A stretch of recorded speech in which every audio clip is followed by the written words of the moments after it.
Dernière journée de la Tahiti Pearl Regatta 2016, le parcours banane ne va pas tarder à être lancé. Nous sommes à bord d'Argo, le pogo 1250 de Gilles Robert, et c'est un peu chaud.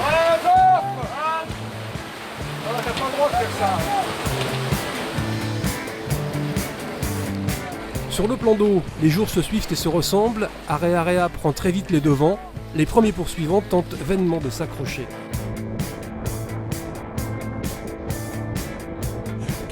Impressionnant de facilité, Jean-Pierre Basse et son équipage remportent leur 5e course d'affilée. On n'est pas loin de se dire que pour eux, l'ultime régate autour de l'île de Taha tient de la formalité. Et l'on se trompe, car au moment du départ, Area coupe la ligne trop vite et se voit infliger une pénalité, l'obligeant à refranchir cette même ligne. On s'est encore tiré une balle dans le pied au départ, on a bien rattrapé le coup pour finir quand même sur la ligne d'arrivée en tête. C'était donc reculé pour mieux sauter sur les 22 milles nautiques de cette dernière manche autour de l'île Vanille. Un décor à couper le souffle dans lequel les voiliers se fondent à merveille.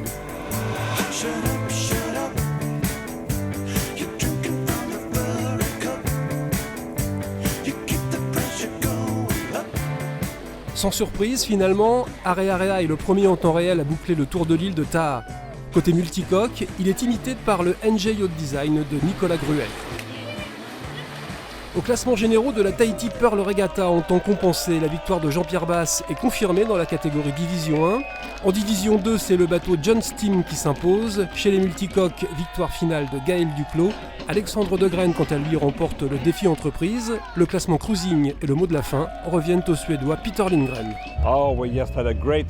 On a vraiment pris du bon temps. C'était de la belle régate, c'était très sympa.